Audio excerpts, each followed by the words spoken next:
It's interesting when you look at the limits that architecture and engineering and these groups of these really smart people, I don't say that facetiously, they are smart. But if you look around, the beautiful architecture and the things that really, where they push the limit on building things and creating, just incredible buildings and you name it. But they really push it sometimes. They really go outside the envelope.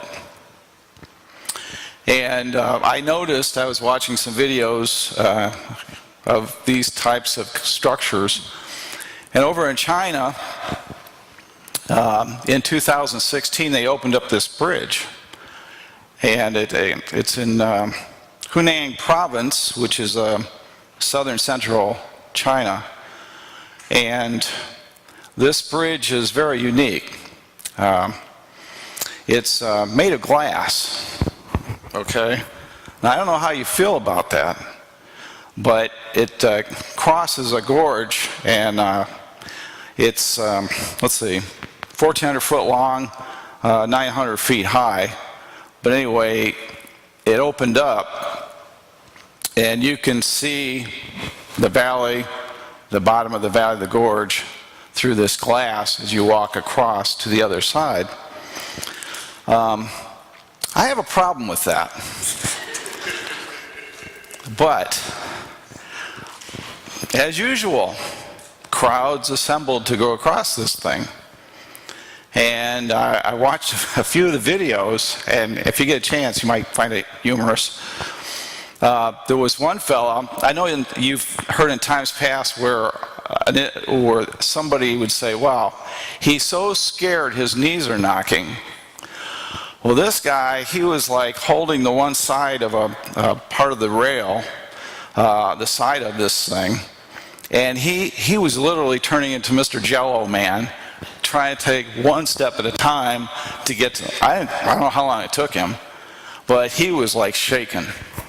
And it's something to do with that, your perception of looking down and seeing where you could end up and realizing, yeah, it is glass, isn't it?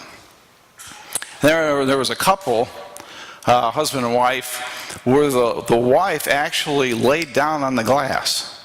Now, maybe this has something to do with distributing her weight. Maybe she felt safer that way. But the husband was actually pulling her across this bridge and dragging her along as she was in like total dread. But you have to ask yourself this question. Did they check, say, what was the architectural group and engineering group to put this thing together?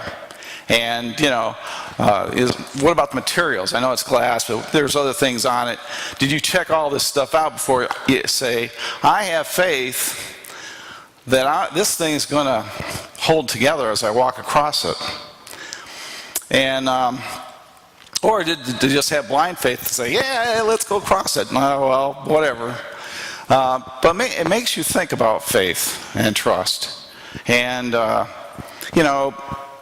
the idea of looking down and seeing, your eyes are telling you that, no, you don't want to do this. But you have this certain amount of faith to say, yeah, I think I can do it. I think I can get across. I mean, I sort of trust these people. I'm not quite sure who they are, but, a lot of other people are here with me. I'll just go across, because if they're doing it, I'm going to do it too. That's what I do. I'm an adventurous person. So when you think of faith and trust, or God and faith, how important is faith to us in this journey we're on? Jesus made a statement which we all know, Ephesians 2:8, by grace you are saved through faith. You're not saved by faith, you're saved through grace.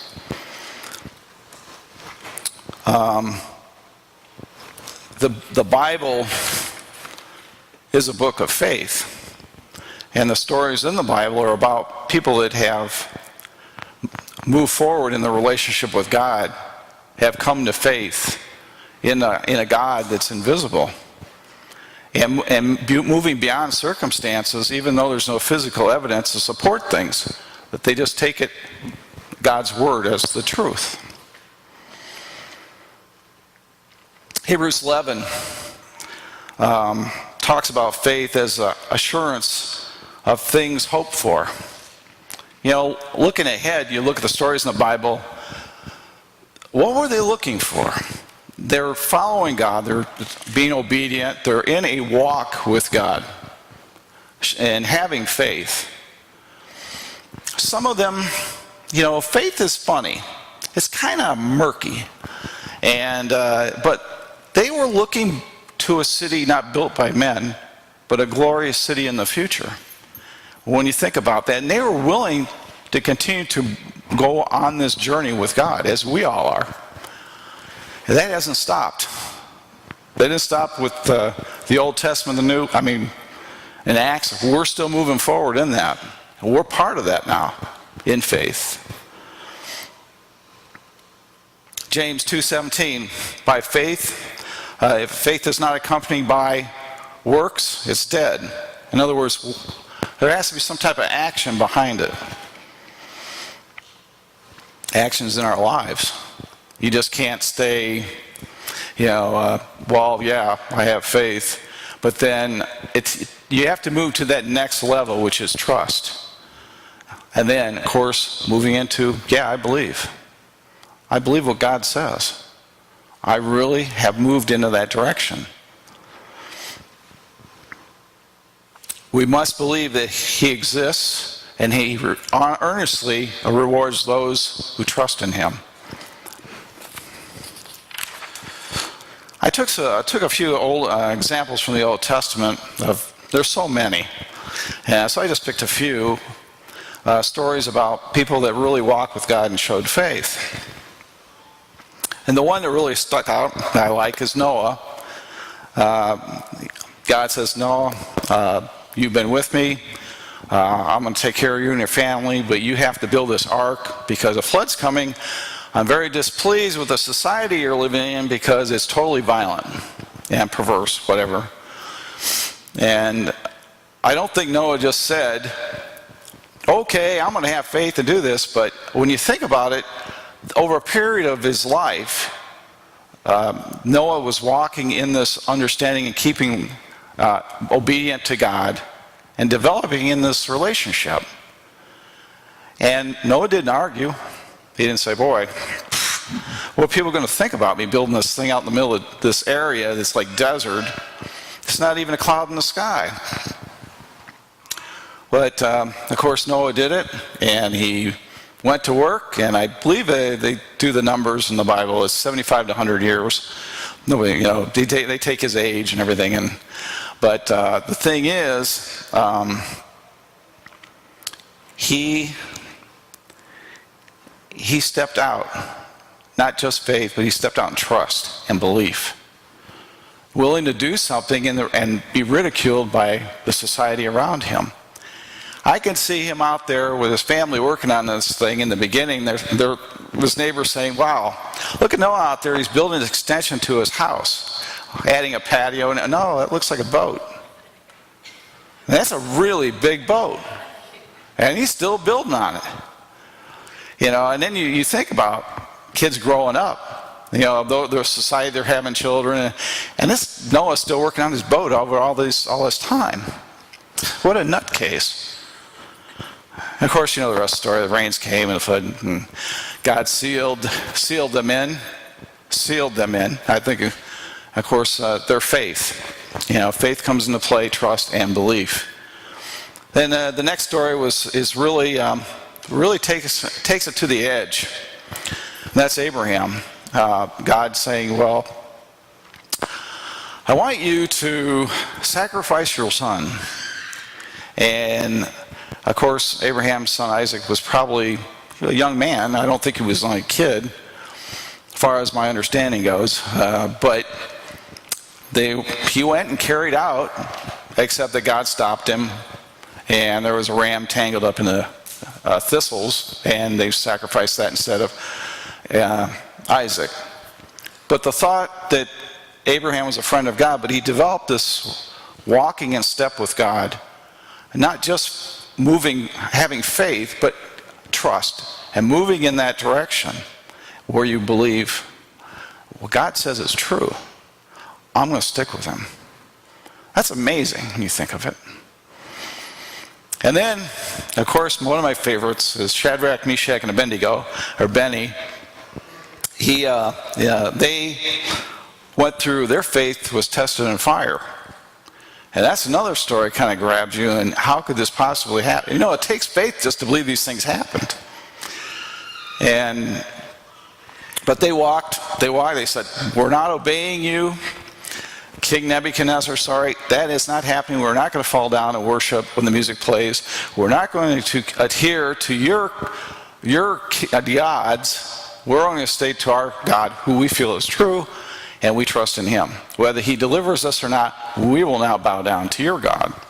And of course, you know the story. They're thrown in, and then Nebuchadnezzar's in there looking and say, oh, wow, there's 4 of them in there. And one looks to be like the Son of Man, 4 instead of 3. And it really was a witness to Nebuchadnezzar, the true God, how he saves and delivers his servants.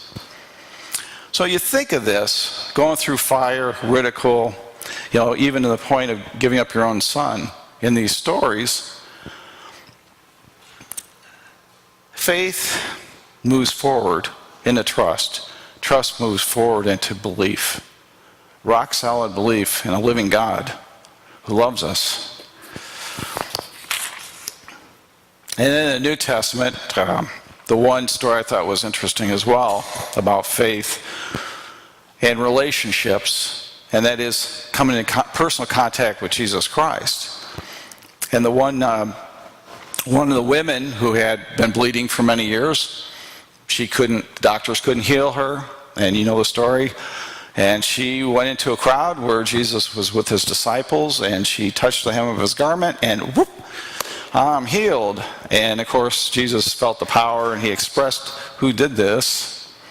And disciples were kind of wondering, what do you care? But she got caught, and she was trembling.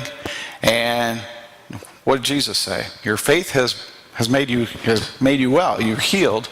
Go in peace. But when you look at that story and you see that the Jewish law, she was unclean for all those years. She could not really interact with the society. She was an outcast. And she was really going across the line of Jewish law, a boundary to reach out to Jesus, whom she heard about. She just believed touching. You think about that. You have to step out sometimes. Step out of the boat, as we know, happened for a certain person. It takes us into a new reality when we step out, going from faith, trust, and belief. Interesting historical event took place in 1859, where French tightrope walker Charles Blondin, they stretched a tightrope across Niagara Falls, and it was about 1/4 mile long. And this guy was known for his acrobatic ability and his grace on the wire. And so he came over and he walked across it, and he rode a bicycle, he went on stilts, he had balanced himself on a chair with one leg. The guy was impressive. And at one time, he had a wheelbarrow, and he called down the crowd, "Do you have faith that I can do this?" And the crowd the response was, "Yes, we feel you can do it." And Charles said, how about some participation? Who wants to come up here and get in the wheelbarrow and go across with me? No response. Dead silence. But there was one person who did. Let's see if I get this name right. Harry, which is easy, but it's Coulthard. who was Charles' manager over the many years. Many years he had seen Charles do this on the tightrope. And over those years, he bonded with him, obviously, but he moved from just, oh, I have faith, I know you can do it. No, he stepped out in trust and came to believe, yeah, you can do this. And he said, I'm going to get on your back, we're going to go across this thing. And he did. In August of 1859, Harry grabbed on Charles' back and they started to move forward. And Charles says, Harry, you are no longer Harry, you are me. Mind, body, and soul, we are one. When I sway, you will sway with me. Because if we don't, this is the end of our lives. We're in this together. And it's interesting to think about that. That two people could come where Harry trusted Charles to be able to do this to the point where he stepped out and he joined him in this track across this rope to the other side of the falls.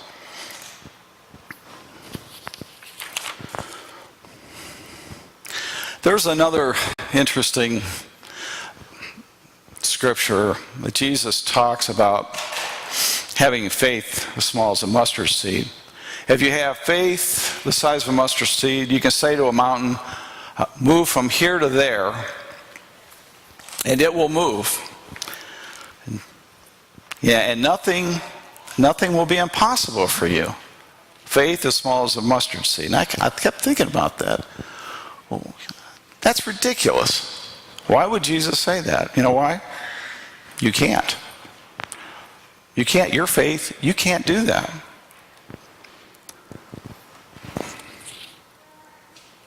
Jesus says, I am the author and the finisher of your faith. The focus comes upon Jesus then. Because it is Jesus who has the faith. In his life and his relationship with the Father, he is the one. He has the completed work of our salvation in himself. That is the fullness of faith in him. The faith we receive as a gift simply leads us to go to the true faith, which is Jesus. That's why it's not on us. Times when our faith is like the bottom of the gorge, and we feel like, wow, I'm not very faithful in certain things, and I kind of don't believe, and God doesn't really love me because I'm not faithful. Well, see, that's not the case.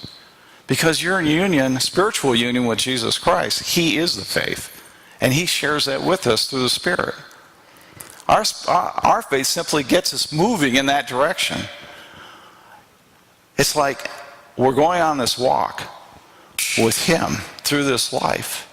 And we're going to end up with him in his completed faith within himself.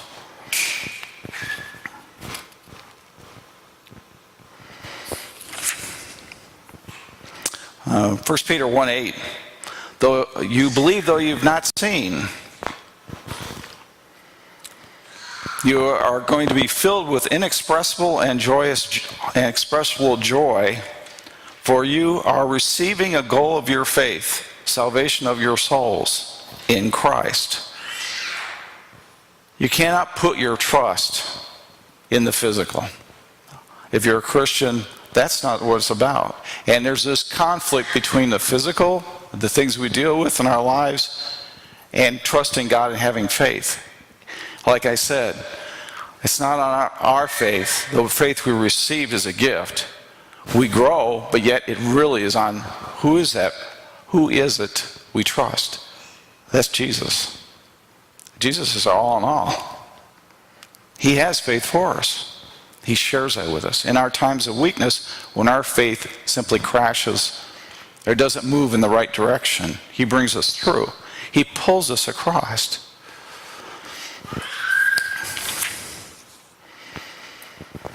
Now, in this life, we're going to have a lot of ups and downs and difficult times. And we hear that today.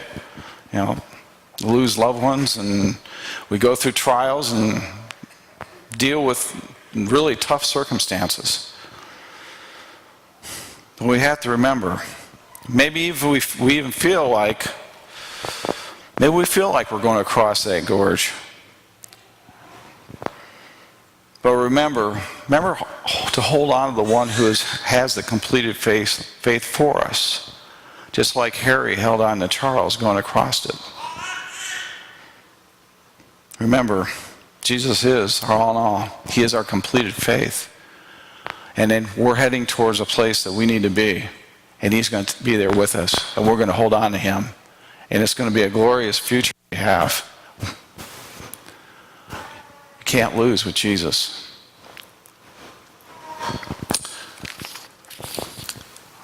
Just say a prayer and think about this. Great God, we just thank you for this day, the opportunity to get together, to share in the power of your love, and again, that you have all the faith we need in yourself, that we simply look to you. We just pray for your continual involvement in our lives, that you would take us across that gorge, that you would carry us over the difficulties of this life, and that you just help us to realize it is all about you, that we can hang on to you, and that you'll never let us go. We just ask for your help through these days ahead, and give thanks for being who you are for us, the perfect and true Son of God. And we ask this in your name, Jesus Christ. Amen.